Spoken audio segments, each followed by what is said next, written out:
Assalamualaikum warahmatullahi wabarakatuh. Salam sejahtera. Greeting to all of you. Diharap tuan-tuan dan puan-puan semua berada dalam keadaan sihat sejahtera hendaknya. Baiklah, hari ini saya akan menerangkan sedikit berkaitan dengan kajian yang sedang saya jalankan dan masih lagi untuk makluman kajian ini masih lagi dalam ongoing proses. Sebelum tu saya ingin perkenalkan diri saya. My name is Mara Fendi bin Mazuki. Saya merupakan seorang pelajar tahun akhir di Fakulti Pusat Pengajian Psikologi Gunaan Dasar dan Kerja Sosial di Universiti Utara Malaysia, Sintok, Kedah. Jurusan yang saya ambil ialah dalam bidang Sains Correctional dan ini merupakan salah satu tugasan tahun akhir saya, iaitu kajian berkaitan persepsi masyarakat terhadap pemansuhan hukuman mati mandatori. So, untuk tidak melengahkan masa, kita akan teruskan kepada presentation saya yang berkaitan dengan kajian ini. Okey, di Malaysia untuk pengenalan, di Malaysia isu berkaitan pemansuhan hukuman mati ini sering kita dengar dan sering juga diperdebatkan. Jika kita lihat balik, perdebatan ini sejak tahun 2015 lagi hangat diperkatakan, tapi sampai sekarang tak ada kata putus berkaitan pelaksanaannya. So sejak pertukaran kerajaan pada tahun 2018, yang mana kerajaan ketika itu ialah kerajaan PH. Kerajaan PH ni melalui janjinya yang ke-27, dia bercadang menggantikan hukuman mati mandatori dengan hukuman mati, maknanya buang mandatori, dan memberi hak kepada budi bicara kepada hakim di mahkamah untuk menjatuhkan hukuman selain jika dilihat hukuman berpatutan, dia akan jatuhkan hukuman mati. Jika tidak, selain daripada hukuman matilah. So semua tindakan itu diambil bagi kesalahan-kesalahan. Ada 9 kesalahan mengikut kanun kesiasaan dan 2 kesalahan di bawah Akta Senjata Api, penalti lebih berat 1971. So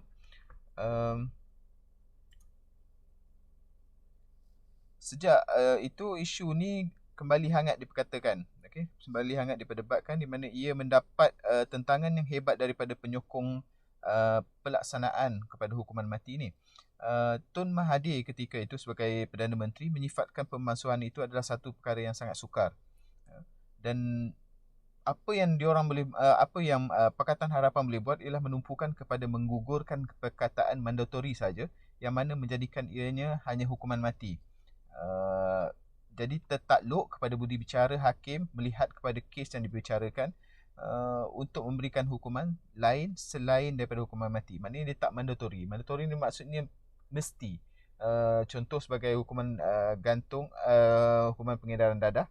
Jika dapati bersalah, hukumannya ialah mesti digantung sehingga mati. Okay. Jadi kalau membuang perkataan mandatori, hukumannya still ada hukuman mati, tapi atas budi bicara melihat kepada keadaan perbicaraan dijalankan berdasarkan bukti-bukti yang ada dan apakah sumbangan yang diberikan oleh pesalah, hakim boleh mengurangkan kepada bukan hukuman mati, bukan hukuman gantung sampai mati. Okay. So, Malaysia merupakan antara 56 negara yang menjalankan hukuman mati. Hukuman mati di Malaysia ni menggunakan teknik gantung, iaitu menggunakan tali yang dipasang pada leher dan untuk mematahkan tengkuk bersalah. Berdasarkan kepada Perlembagaan Persekutuan Perkara 5 dalam kurungan 1 Perlembagaan Persekutuan menyatakan bahawa tiada seorang pun yang boleh nyawanya atau dilucutkan kebebasan dirinya kecuali mengikut undang-undang. Jadi melalui Perlembagaan Persekutuan ini,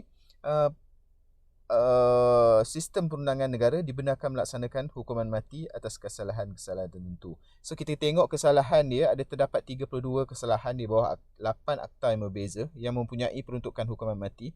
Daripada 32 kesalahan ini, 11 kesalahan memperuntukkan hukuman mati mandatori, di mana hukuman mati itu adalah satu-satunya hukuman yang boleh dan wajib dikenakan, yang mana saya katakan tadi mandatori. Okay. Seperti yang kita sedia maklum, pada tahun 2017 undang-undang berkaitan dengan hukuman mati ni ada pindaan dibuat ke atas Akta Dadah Berbahaya tahun 1952, yang mana pada pindaan ini membolehkan pihak mahkamah menentukan sama ada seorang pesalah pengedar dadah itu dijatuhkan hukuman mati ataupun penjara seumur hidup ataupun sepanjang hayat, dan bukanlah hukuman mati mandatori seperti asalnya. Okay.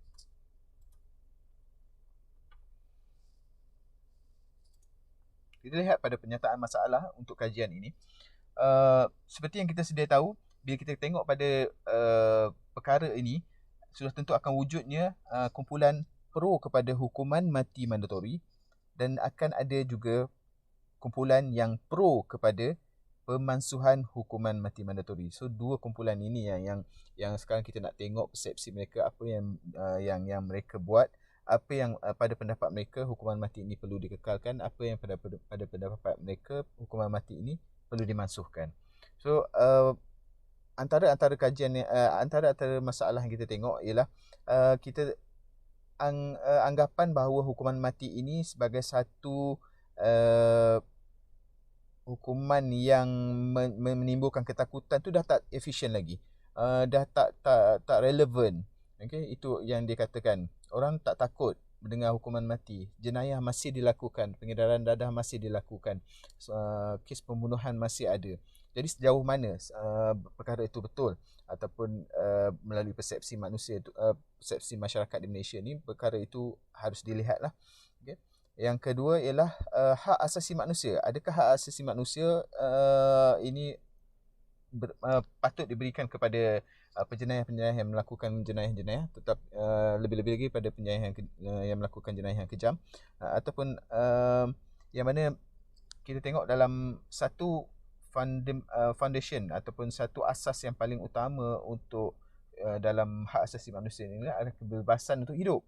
Jadi kalau kita jatuhkan hukuman mati, dia tak boleh di-reverse balik. Walaupun kita dapat tahu selepas dijatuhkan hukuman mati, dia tak bersalah sebenarnya. Jadi hak tu dia akan dipertikaikan. Okay? Yang ketiga ialah kos penjara. Bila kita katakan kita nak penjara sepanjang hayat, kita akan terbayang kos yang wujud untuk penjenayah-penjenayah ni yang perlu ditanggung. Tapi ada setengah yang mengatakan, kajian yang dibuat oleh negara-negara luar mengatakan kos hukuman mati lebih tinggi. Itu yang kita nak tengok apakah persepsi masyarakat berkaitan ini, dan kita juga akan membuat temubual berkaitan dengan untuk mendapatkan maklumat atau data berkaitan dengan kos-kos yang terlibat, yang mana lebih tinggi. Yang keempat ialah retribution. Retribution ni maksudnya balas dendam. Ada setengah masyarakat berfikir jika dia melakukan pembunuhan, maka selayaknya hukuman ni adalah dibunuh. Maknanya hukuman mati. Sama juga dengan hukum syariah, undang-undang syariah untuk agama Islam, yang mana pembunuh akan hukumannya adalah dibunuh, tapi mesti melalui satu proses ataupun pengadilan, diadili melalui undang-undang. Okay? Bukan terus bunuh macam tu saja. So dia kena ada saksi, ada macam-macam benda. Okay? Seterusnya kita tengok pada objektif. Okay? Bagi objektif kajian ini ialah kita nak kenal pasti tahap penerimaan pelaksanaan hukuman mati mandatori di kalangan masyarakat. Kita nak kenal pasti persepsi masyarakat ni terhadap relevan atau tak hukuman mati mandatori ini untuk sebagai pencegah jenayah. Kita juga nak mengenal pasti persepsi masyarakat terhadap kesesuaian hukuman penjara ataupun apa-apa saja hukuman alternatif yang ingin digantikan, ingin menggantikan hukuman mati mandatori. Kita juga nak mengenal pasti persepsi masyarakat terhadap konsep hukuman mati mandatori yang dikategorikan sebagai mekanisme membalas dendam ni. Okay? Kita nak mengenal pasti sama ada hukuman mati mandatori perlu dikekalkan pada jenayah tertentu atau tak. Contohnya jenayah-jenayah yang kejam. Okay, seterusnya kita tengok pada hipotesis kajian. Ini adalah hipotesis yang wujud daripada objektif dan persoalan kajian.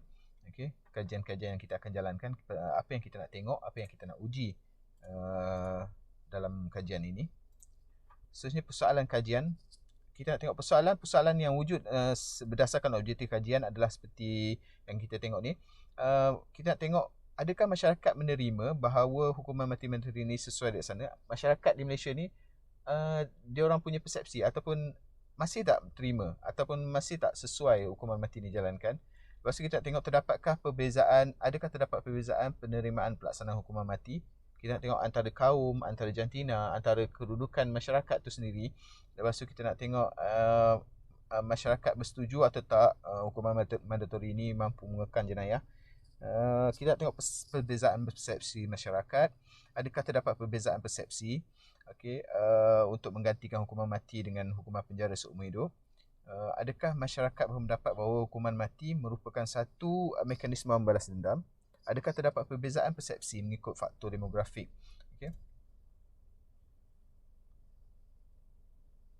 Seterusnya kita tengok pada pembacaan-pembacaan yang digunakan untuk kajian ini.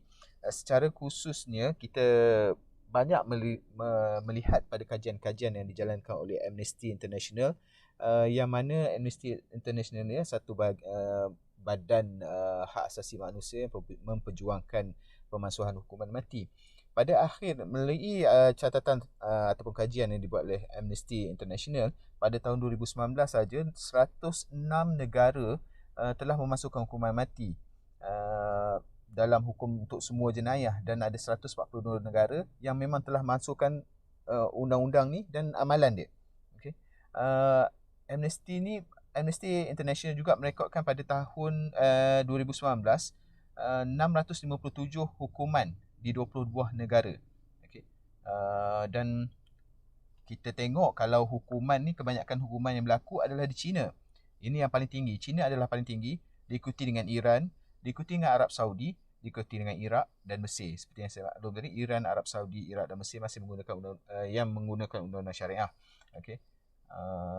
So China adalah kekal sebagai hukuman mati terkemuka di dunia. Malaysia macam mana? So Malaysia bersama dengan kumpulan Gambia, Kazakhstan, Rusia, Tajikistan masih mematuhi moratorium rasmi berkaitan dengan hukuman mati. Apa tu moratorium? Penangguhan. Kita ada menandatangani penangguhan hukuman mati. Disebabkan oleh itu, sejak daripada tahun 2014 kita tak menjalankan apa-apa hukuman gantung mandatori ini. Maknanya hukuman diberikan oleh mahkamah, hukuman dijatuhkan oleh mahkamah, tapi pelaksanaan gantung tu masih sampai hari ini tak dijalankan. So, kita masih menangguh untuk menentukannya. Jadi ini yang menyebabkan kita kata ada wujudnya kos yang terlibat. So yang kedua, kita nak tengok kita tengok pada hukuman mati mandatori ni, hukuman pembalasan. Ada yang berkata hutang harta dibayar dengan harta, hutang darah dibayar dengan darah. Seterusnya kita tengok pada hukuman mati mandatori ini, hukuman pencegahan. Daripada segi pembacaan, kita tengok ada yang penjenayah ni dia keluar melakukan jenayah dengan anggapan tak adanya, dia tak akan menganggap bahawa mereka akan ditangkap. Dia orang akan anggap mereka akan dilepaskan. Sebab itulah kita tengok dia orang tak kita tengok setengah cendekiawan yang berhujah tentang ni dengan anggapan hukuman mati untuk pencegahan. Sebab dia orang ni tak akan anggap, penjenayah ni dia tak akan anggap dia orang kena tangkap. Dia orang mesti nak melepaskan diri. So bila ada hukuman mati ni, dia timbul ketakutan lah sebelum dia nak merancang tu.